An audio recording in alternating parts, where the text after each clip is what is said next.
Hi guys, it's Misty from the Book Rat, and today I'm going to be doing a quick, well, this isn't quick, a quick-ish look at what I did in my bullet journal in February, and then a not-so-quick tutorial on how I'm going to achieve this month's theme, which is lavender. So I'm going to show you a few different ways to make lavender, including watercolor and with markers.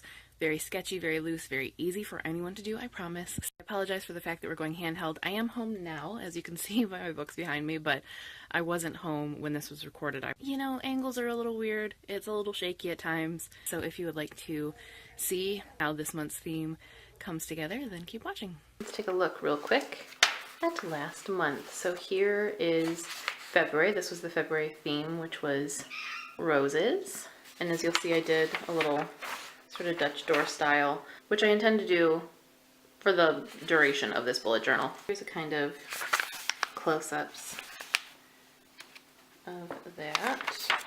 And then the calendar for the month. I really failed at vlogging this month. I was supposed to be doing 28 days of book love, so every single day I was going to be featuring a book that I really enjoyed, but that didn't happen. I have been doing these things, just not filling it out. So, you know, it happens. Also a fail for this, I'm not going to focus in on this page because it has people's first and last names and I don't want to show those, but this was for NaCoWriMo, which is International Correspondence Writing Month, and I just did little tiny envelopes. Ideally, I was supposed to send out a card or a letter for each of these days, and then here is where I was keeping track of the 28 days of book love, and that's as far as I got. And actually, I didn't even get that far because I didn't showcase those two. I did a full week and then it got abandoned. But, I mean, cute spreads. Even though you can't tell. Let's just do that. See? Real cute, real cute. And then we have some kind of to-do listy things. So here was February blog planning. This is all of the things that I was supposed to do this month and just didn't. And then a general to-do list.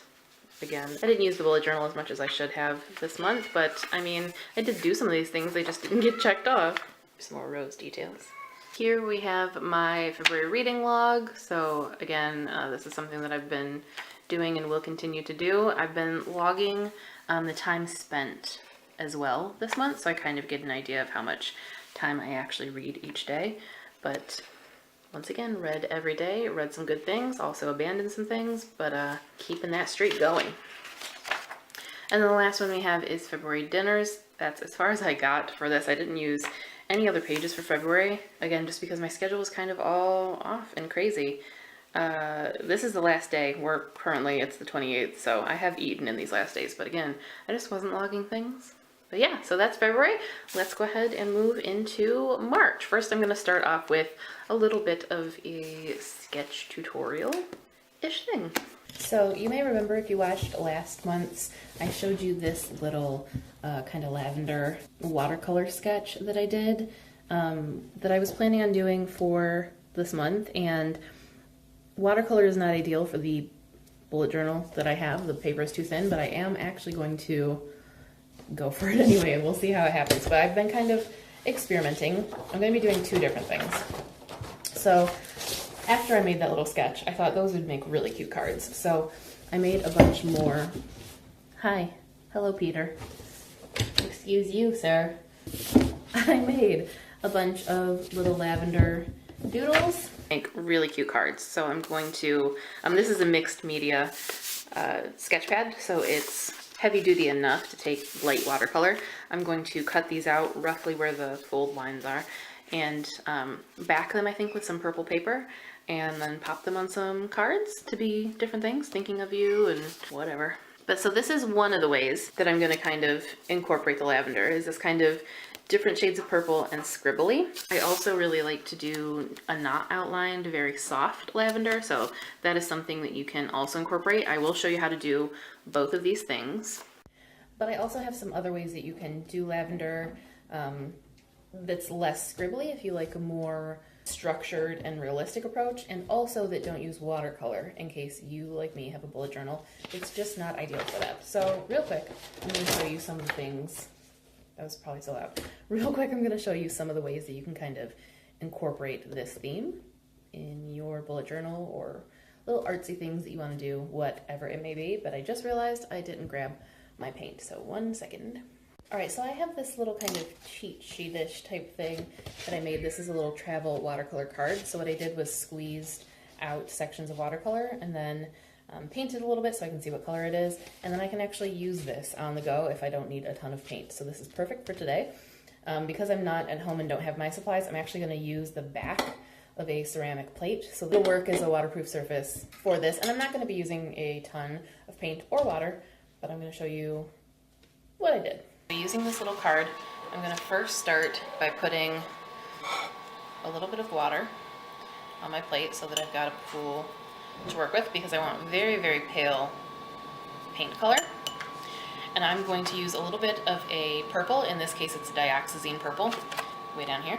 And then a little bit of a cool toned blue. So not one of these warmer blues up here, but something cool. In this case, it's going to be an ultramarine. So it's mostly going to be purple. And I'm just picking up a little bit of paint off of the dried up watercolor there. And I'll mix it right here on the plate. That color itself is lovely for lavender. It's a nice cool purple, but on one side of the purple I'm going to mix in a little bit of blue, that way I have some variation.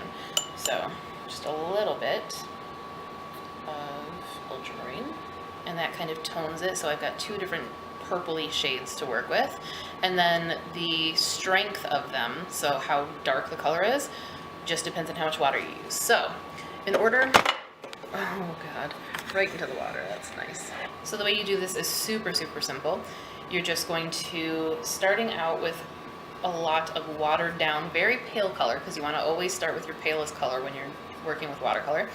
You're just going to kind of, thinking of a line straight down, because lavender grows in just one straight stalk, you're going to kind of start at a point. I want to even paler than that actually. And you're going to kind of just bop the brush all the way down. I'm making this bigger than I'm going to do it in the journal, so you'll be able to see it. But you bop the brush all the way down, leaving some white spots, leaving some gaps. Now this is a very full lavender, like I showed you earlier, where the entire sort of top part of the stalk has flowers. Not all lavender is like that. Some lavender, again, kind of picturing a line, and in fact, I'll draw one. So this is the sort of center point of lavender. You can curve it a little bit. I'll do a few of them. Sometimes they even have multiple branches coming off of them. Some lavender clumps. So you'll have your little top clump, and then leaving a gap, you'll have another little clump, and then leaving another gap, another clump, and I'll do that on each stalk. I always want to leave some white space. That's the only way you're going to get highlights with watercolor, unless you go back in with something else later, like gouache or a paint pen. But also, lavender is kind of sparse, so it would naturally have some gaps in it. For this one, I'm going to make the gaps a little less obvious and just make it not as full as the first one, but still a pretty consistent thickness all the way down. Okay, so there I have some base watercolor down, and what I'm going to do is now I'm going to go in with a little more of that blue toned and with a little less water mixed into the paint so that it's darker, and I'm just going to tap that in as well, not covering each area that I covered before, because I want, again, to have some variation. You have some darker leaves, some leaves that are closer, you know, to you, to the viewer. Some that are further away, those are all going to have different tones. You can do this while the paint is still wet and it will blend together more. If you wait for it to dry, you'll have two totally different separate bits of color. Now you can let these dry and then overlap them. So taking what you already drew, let that completely dry, and then do more over it. What you would want to typically do is start with your lighter ones in the background and get a little bit deeper as you come forward. But just as long as you've got something to differentiate between the different stalks, you can't go wrong. Especially when you're making it on a smaller scale like a bullet journal. It's not going to show a ton of detail anyway. So I'm going to let this dry and then I'll show you where I go from there. I should mention at this point actually that if you want to add some leaves in, depending on how much of your lavender is going to show, you could also do that. So to do that, I'm just going to pick just a basic sap green, and I'm going to mix it right in with the purple that I already have on my plate, just a tiny bit of it. That's going to tone it down to make it a little bit more of an ashy green, which is closer to what lavender leaves actually look like. And then they just kind of come off the stalk at various places, and they're just long and vaguely pointy. Skinny, not much to them, not a lot of detail. You just pick a couple places. Use the tip of your brush to get your point, so not a lot of pressure at the tip, and then push down as you go, and that's how you'll get the leaf shape. So here's a quick overhead of what I'm talking about. Here's my green paint. You just kind of use the tip of the brush lightly, and you'll get a point, and then if you push down, it widens out, and you get a leaf. I'm going to make it a little bit darker so you can see that. So with some darker paint, I have a little bit of a point, and then as I push, it's going to widen out. I feel like you still couldn't see that, so I'm going to use the straight up purple.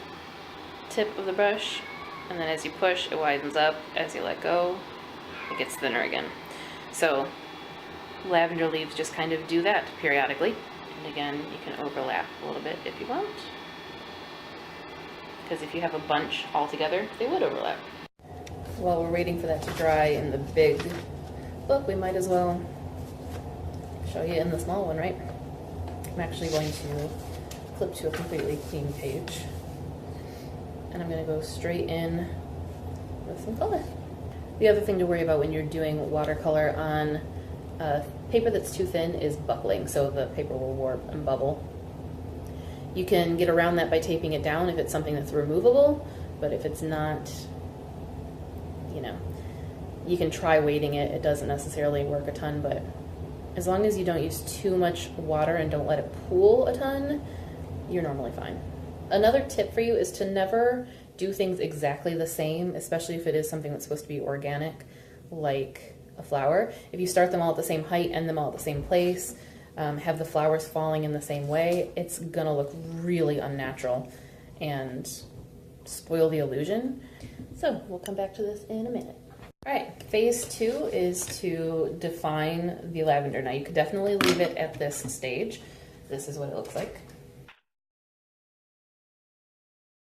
What I'm going to do is make some scribbles to kind of give you the effect of the ones that I showed you earlier. So this is really, really easy. I'm going to show some of these different stalks different ways. So what you can do, you can individually outline. So say this is your stalk.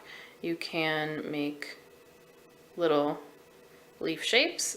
They tend to be little loops or kind of heart things.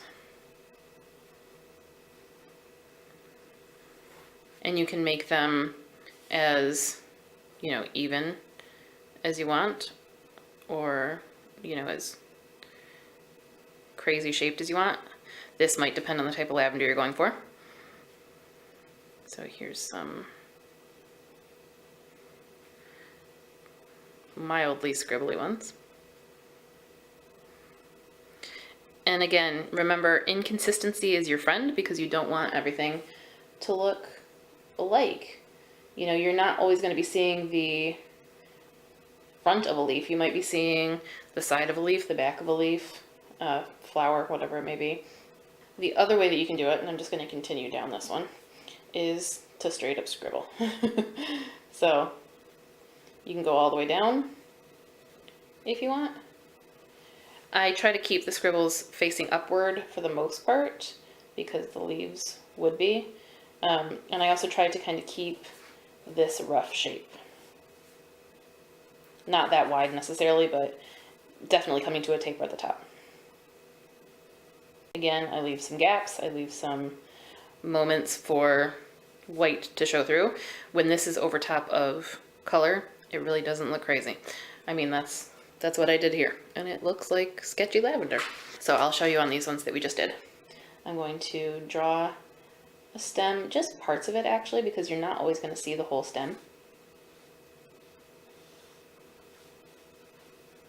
And I'm also going to sometimes overlap it. It helps with the sketchy look, and also, you know, things aren't flat. And then I'm just going to start doing this crazy sketchy one on this one because it's a good one for that. Something that's loose like this is better for this style. Something that is more, you know, has gaps and is a little more precise is better for this style. But I mean, you can mix and match all of them. It all works. You'll notice I'm not going over necessarily every little part of the paint, and I'm also not worrying if I draw something where there's not paint. This isn't the style for precision. And there you have a sketchy lavender.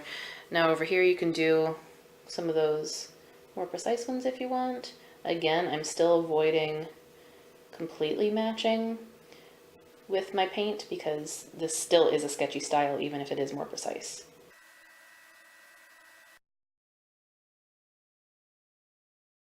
And there you go. So that's a couple different ways that you can do it. You can make them some crazier shapes if you want to, but still indefinite petal formations. Just kind of experiment would be my advice. So I'm going to speed through the rest of my sketch for the cover page for March, and then the rest of the bullet journal setup, and then I'll come back at the end and show you what we're working with. So I'm going to put on some music. Alexa, play relaxing music. Here's a station for relaxing music, mellow folk, on Amazon Music. And now let's get to it.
My last two pieces of advice for you are to, when you're doing the ones that are supposed to be behind, do less doodling so that they don't seem as forceful as the ones that are in front of them.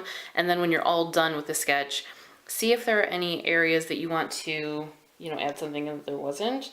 I also like to have just kind of like loose ones in the air, like maybe they're falling off. Just add some interest outside of what's going on. Even little speckles, it could be a little bug or, you know, dust mote or whatever, but just something to kind of tie it all together. So I'm going to finish up these stalks and speed through the rest of it, and I will see you in a second. All right, I'm all finished, so let's take a look. So here is the sort of intro to March page. This is the watercolor, and as you see, I did a cutout on the top and the side this time so that you can see the calendar, the tracker, and that it says March. So that's kind of the overall effect. And then underneath you have my blog calendar, and as I said, tracker, March, and a little mini calendar. And then I've got some little space here where I can put tiny quotes or more doodles of lavender, whatever I decide. Then we have a pretty basic spread you've already seen a couple times if you've been keeping up with this month's or this year's bullet journals. So it's just the March daily reading. I decided to embrace the sketchiness of the intro page and use really sketchy, loose text throughout this month. And then same for the lines, so really wavy and doubled lines. It just kind of helps reinforce the theme, and it makes it for a very quick bullet journal because I don't have to worry so much about precision, having a ruler or anything like that. I can just, if there are mistakes, make it look like it was intentional. Next we have March blog plan and TBR started, along with more little sketch of watercolors. This is what I did with the markers, and I'll do that throughout the month. And then here is the sort of setup for March to-do list. Again, embracing the sketchiness, even down to the boxes. Next is lists being prepped. So this is 35 awesome things. That's because on the 1st, I turned 35. So halfway to 70, holy shit. And then over here, I'm guessing I'm gonna need both sides of the page, or both sides of the bullet journal. So I just kind of continued the line across with a sideways lavender. Then we have March dinners. Again, I've been doing this lately, having a little dinner thing, and some spring projects. So for details on this, again, I did a really sketchy and loose text, and I highlighted the gaps with the purple. And for spring projects, I did the marker again in the background lavender, but I just am not going to outline this so that it doesn't compete with the text spring projects, but it still kind of ties in the whole theme. And that is that for March. Real quick, and I mentioned that you don't have to do this with watercolor, so I'm actually going to show you with some markers. So this is a brush tip marker, which is probably going to be easier, but I mean, honestly, you could probably use a bullet tip or whatever. And this is just a scrap of paper that I cut off from the little door hinge thing. And I am going to just kind of do the same thing I did with watercolor. So scribble, scribbles.